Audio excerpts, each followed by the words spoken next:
भारी बारिश की चेतावनी। ताजमहल पर जयपुर रॉयल फैमिली ने किया दावा। राजघराने की दिया कुमारी ने किया दावा, कहा वहां हमारा महल था, हमारे पास इसके दस्तावेज। 2 दिवसीय दौरे पर सरगुजा के अंबिकापुर पहुंचे सीएम भूपेश बघेल। भेंट मुलाकात अभियान के तहत ली शासकीय कार्यों का जायजा, कहा जन चौपाल लगाकर सुनी जा रही समस्याएं। कमलनाथ का ओबीसी को लेकर बड़ा बयान, कहा चुनावों में ओबीसी को देंगे 27% टिकट। भाजपा 2 साल ओबीसी आरक्षण के लिए नहीं किया कोई काम।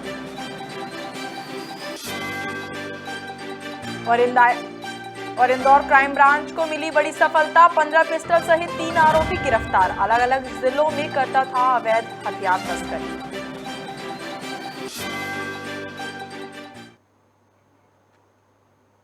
नमस्कार, आप देख रहे हैं खबर भारत और मैं हूं आपके साथ हिमांशी गुप्ता। बढ़ते हैं खबरों की ओर। मध्य प्रदेश में दोनों ही पार्टियां विधानसभा चुनाव 2023 की तैयारियों में जुट गई है, जिसको लेकर बैठकों और बयानबाजी का दौर लगातार जारी है।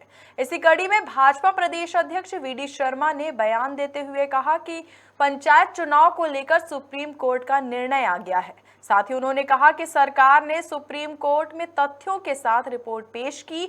आगे और क्या कुछ कहा अध्यक्ष ने, आइए आपको सुनाते हैं। पंचायतों के चुनाव को लेकर के माननीय सर्वोच्च न्यायालय का जो निर्णय आया है, उस पर हमने कल भारतीय जनता पार्टी का स्पष्ट मत जो दिया था, उसी के आधार पर आज मैं विशेष तौर पर यह कहना चाहता हूं कि माननीय सर्वोच्च न्यायालय के निर्णय का जो माननीय सर्वोच्च न्यायालय ने कहा है, उसके सम्मान के साथ भारतीय जनता पार्टी की सरकार ने निर्णय किया कि मध्य प्रदेश की विधानसभा में भारतीय जनता पार्टी की सरकार ने माननीय मुख्यमंत्री शिवराज सिंह चौहान के नेतृत्व में भारतीय जनता पार्टी की सरकार की पहल पर विधानसभा के अंदर संकल्प पारित किया था कि बिना ओबीसी रिजर्वेशन के चुनाव नहीं होने चाहिए, और माननीय सर्वोच्च न्यायालय से लेकर सभी जगह पर इसको भारतीय जनता पार्टी की सरकार ने प्रस्तुत किया।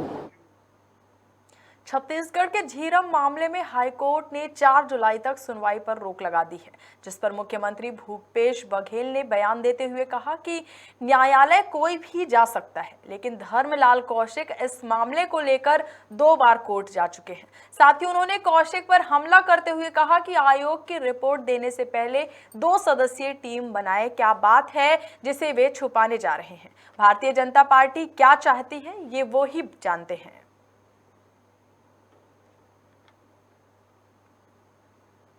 न्यायालय तो कोई भी जा सकता है, लेकिन धर्मलाल कौशिक हर बार, ये 2 बार हो गए उनको कोर्ट जाते, एक नान घोटाले की जांच नहीं होनी चाहिए, इसके लिए वो गए। झीरम घाटी में जब आयोग की रिपोर्ट पूरा नहीं आया था, तो फिर से उसको आगे बढ़ाए हैं, 2 सदस्य बनाए हैं, तो उसमें तकलीफ हो रही है। क्या बात है जिसको छुपाना चाहते हैं? सवाल तो इस बात का है। झीरम में हमारे नेता शहीद हुए, नंद कुमार पटेल, महेंद्र कर्मा, विद्याचरण शुक्ल, उदय मुदलियार, बहुत हमारे नेता शहीद हुए। हमारे अधिकारी कर्मचारी जो सुरक्षा में थे, उनकी शहादत हुई है। तो आखिर भारतीय जनता पार्टी एनआईए वापस नहीं करती। हम मांगते हैं उसे एनआईए से कि आप जब जांच पूरा कर ले तो हमको वापस करो, वो भी नहीं करते। अब आयोग के माध्यम से यदि जांच को आगे बढ़ाते हैं तो उसमें रोक लगाने की बात कर रहे हैं। तो भारतीय जनता पार्टी आखिर चाहती क्या है?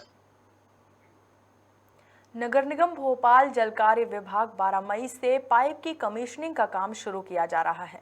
इस दौरान करीब 3 दिन जल की सप्लाई बंद रहेगी, जिसको लेकर कांग्रेस विधायक आरिफ मसूद ने कलेक्टर समेत नगर निगम को ज्ञापन सौंपा है, जिसमें उन्होंने कमीशनिंग कार्य को स्थगित कर 2 महीने बाद करवाने की अपील की है।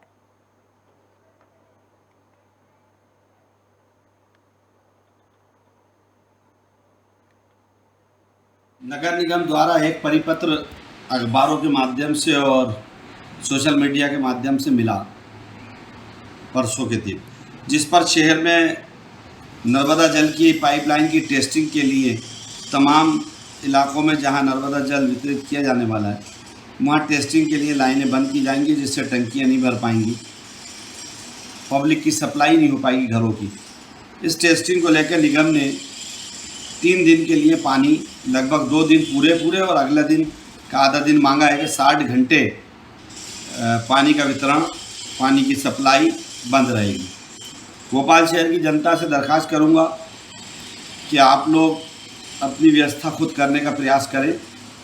हालांकि मैंने कलेक्टर भोपाल, प्रभारी मंत्री भूपेंद्र सिंह जी, नगर निगम आयुक्त तीनों से कहा है कि मेहरबानी करके गर्मी के इस भीषण संकट के समय पे इस तरह की टेस्टिंग करना उचित नहीं है।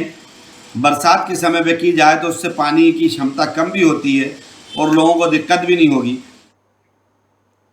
इंदौर रेलवे पटरी से लगे अवैध अतिक्रमण पर प्रशासन का बुलडोजर चलाया गया। बता दें कि जीआरपीएफ, आरपीएफ और स्थानीय पुलिस ने संयुक्त कार्रवाई करते हुए 30 अवैध अतिक्रमण को हटाया है।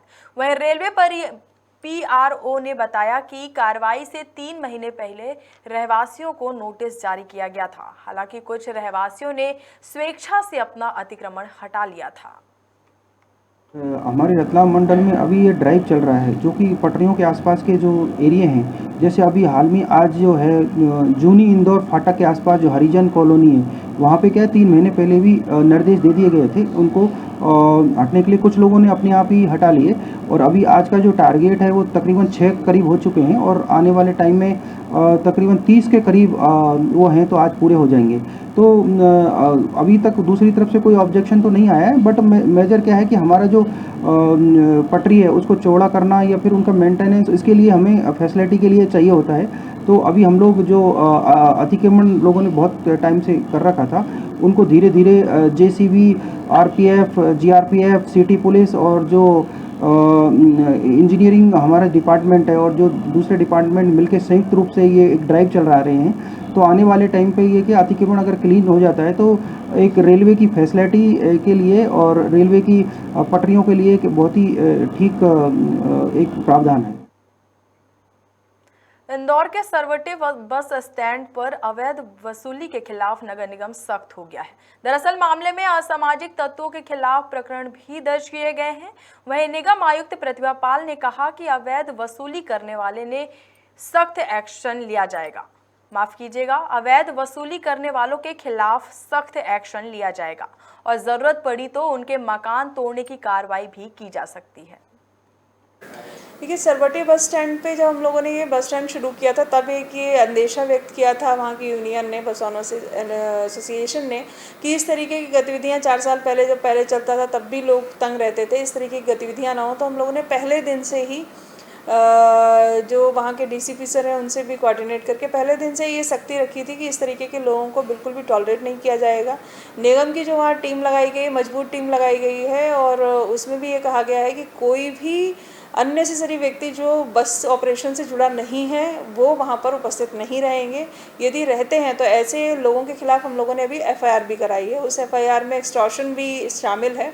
तो ऐसे लोगों के खिलाफ एफआईआर कराने का उद्देश्य यही था कि शुरू में ही इस चीज़ में सख्ती रखें कि कोई भी अननेसेसरी या अनवांटेड व्यक्ति जो वहाँ एक्सपेक्टेड नहीं है, अगर वो सरवटे बस स्टैंड पे पाया जाएगा तो हम लोग उसके खिलाफ सख्त कार्रवाई करेंगे। और ऐसे लोग जो आदतन है इस चीज़ में, तो ये भी एक तरीके से माफिया है जो जनता को तंग करते हैं। लोग वहाँ बसों में चढ़ रहे हैं, पब्लिक चढ़ रही, कोई अपनी फैमिली के साथ है, खींचते हैं, धक्का दे रहे हैं। तो इस तरीके की चीज़ें हम लोग बिल्कुल अलाउ नहीं करेंगे। और इस तरीके के जो माफिया इन्वॉल्व है तो इन लोगों के फिर अगर आवश्यकता पड़ी और नहीं सुधरे तो हम लोग घर तोड़ने की कार्रवाई भी करेंगे। बड़वानी में कलेक्टर के निर्देश पर जिले भर में पहुंच अभियान चलाया जा रहा है, जिसके तहत पंचायत भवन में पहुंच अभियान शिविर का आयोजन हुआ, जहां घर घर जाकर लोगों को विभिन्न सरकारी योजनाओं की जानकारी दी गई और आवेदन पत्र का संकलन किया गया। जैसा कि पहले हम लोगों ने महसूस किया गया था, गांव के लोगों के अभी भी समग्र आईडी, आयुष्मान कार्ड, आधार कार्ड और इनसे जुड़ी हुई कई चीज़ें लोगों को लाभ नहीं मिल रहा है, पात्र पर्ची वगैरह है। इसके लिए हम लोगों ने पूरे ज़िले में सभी गांव में पहुंच अभियान प्रारंभ किया हुआ है। और ये पहुंच अभियान की सफलता देखते ही बनती है। जब मैं यहाँ पर कसरावत में यहाँ पर खड़ा हूँ तो कितने लोग यहाँ पर आए हुए हैं और ये वो लोग हैं जिनका काम होना है। एक्चुअल में जो भीड़ है वो केवल काम कराने वालों की भीड़ है। इसमें किसी व्यक्ति का जो काम पेंडिंग है उसके हेल्प के लिए हमारे पास में अधिकारी कर्मचारियों की टीम है, उसके आवेदन लेने का तरीका है, उसको गाइड करने के लिए टीम बैठी हुई है। यहाँ पर मौके पर ही उनका समग्र बनाया जा रहा है, उनका आयुष्मान कार्ड भी मौके बनाया जा रहा है, यहाँ पे आधार कार्ड भी मौके पे बनाया जा रहा है। इसी तरह से लोगों की पेंशन वाला काम, पेंशन स्वीकृत होना है, किसी का राशन नहीं मिल रहा है, पात्रता पर्ची जनरेट होना है। ऐसा एक कई लोग ऐसे भी आए हैं कि किसी व्यक्ति का यहाँ पर टीवी का पैसा नहीं मिलता, उसको 500 रुपये महीना, इस टाइप की समस्याएं हैं। इससे अभी मैंने देखा है इस पूरी इसी पंचायत में कसरावद में तो लगभग 1000 लोग ऐसे हैं जिनका समग्र आईडी में नाम, आयुष्मान कार्ड और आधार कार्ड बनना है। ये पहुंच अभियान के तहत जो शिविर लगाया गया है ये बहुत ही गरीब वर्ग तबके के लोगों को फ़ायदेमंद है, जहां एक साथ सारी सुविधाएं हो रही है। आधार कार्ड तत्काल बन रहे हैं, आयुष्मान कार्ड बन रहे हैं, समग्र आइडिया बन रही है। ऐसे क्या है कि इधर उधर गरीबों को भटकना पड़ रहा था, ये शिविर के माध्यम से सब एक साथ कार्य हो रहा है, बहुत ही अच्छा कार्य है। कोरबा में बीती रात 7 हाथियों के दल ने चोटिया चिरमिरी मुख्य सड़क को जाम कर दिया, जिससे सड़क के दोनों तरफ जाम की स्थिति पैदा हो गई। वहीं इस जाम में तानाखार विधायक मोहित राम केरकेट्टा भी घंटों फंसे रहे। बता दें कि विधायक मोहित राम इलाके का दौरा कर वापस लौट रहे थे। इसी दौरान चोटिया के समीप उनके काफिले के सामने सड़क पर 7 हाथी आ धमके, जिसके बाद वन विभाग के अधिकारी और कर्मचारी मौके पर पहुंचकर हाथी को जंगल की ओर खदेड़ दिया।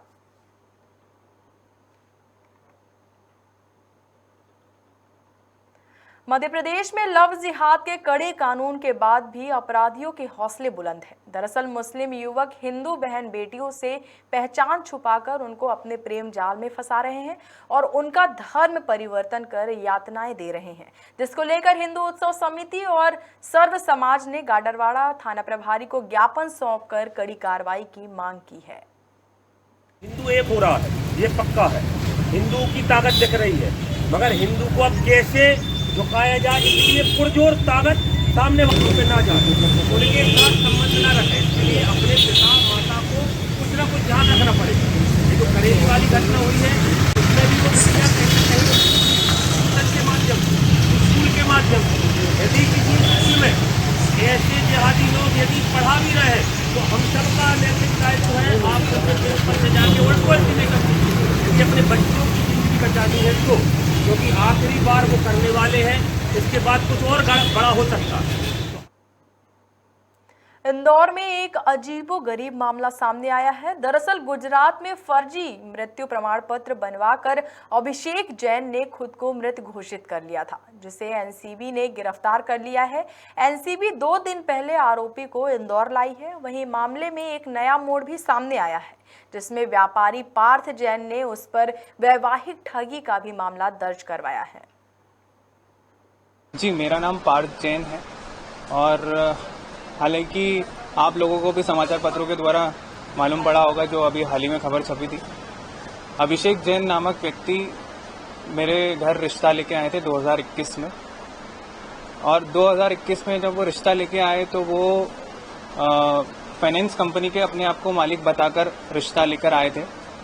और इस तरीके की कोई भी जानकारी मुझे पहले से नहीं थी, पूर्व में किसी प्रकार की कोई जानकारी नहीं थी कि वो किस तरीके का फ्रॉड है वो व्यक्ति।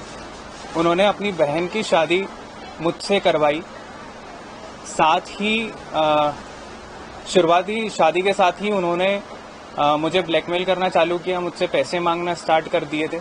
शुरुआती दौर में मैंने उनकी कोशिश की मदद करने की, उन्होंने मदद के नाम पर मुझसे पैसे लिए। फिर जब उनकी डिमांड्स बढ़ती गई तो मुझे समझ में आया कि किसी तरीके का एक फ्रॉड हो सकता है। मैंने जब उनको इनकार कर दिया तो उन्होंने मुझे धमकाने की कोशिश की, मेरे घर के सभी लोगों की लाशें बिछा देने की धमकी दी, मेरे वंश को मिटा देने की धमकी दी। 8 नवंबर के दिन वो अपनी बहन को लेकर मेरे घर से अपने माता पिता के साथ लेकर चले गए और ले जाने के बाद ही उन्होंने उसका गर्भपात भी करा दिया। महासमुंद के पिथौरा में हरिओम राइस मिल के संचालक चितरंजन चौधरी के घर पर अज्ञात लोगों ने हमला किया। बता दें कि अज्ञात लोगों ने घर पर खड़ी उनकी कार का शीशा तोड़ा और 9,20,000 रुपए लेकर फरार हो गए। वहीं सूचना मिलते ही मौके पर पहुंची पुलिस ने शहर में नाकाबंदी कर दी और आरोपी की तलाश में जुट गई है।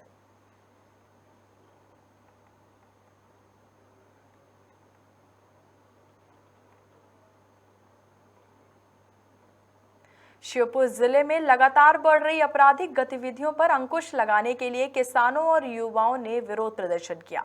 साथ ही नशे के अवैध कारोबारियों को गिरफ्तार कर कानूनी कार्रवाई करने की मांग की। वहीं इस दौरान प्रदर्शनकारियों ने पुलिस अधीक्षक आलोक सिंह को ज्ञापन सौंपा। मामले में पुलिस अधीक्षक ने अपराधियों को गिरफ्तार करने का आश्वासन दिया है। पिछले कुछ दिनों से श्योपुर जिले में विशेषकर ग्रामीण क्षेत्र में लगातार चोरी और लूटपाट की घटनाएं हो रही है। विभिन्न गांवों में मकान की दीवार को तोड़कर चोरों ने दुस्साहस का प्रदर्शन करते हुए डाका डाला है।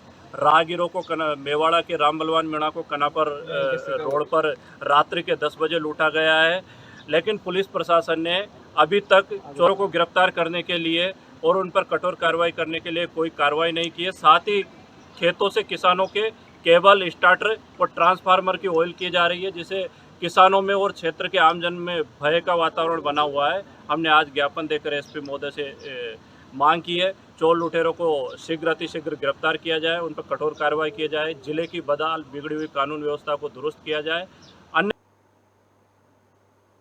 खबर भारत में खबरों का सिलसिला लगातार जारी है। बने रहिए खबर भारत के साथ। नमस्कार।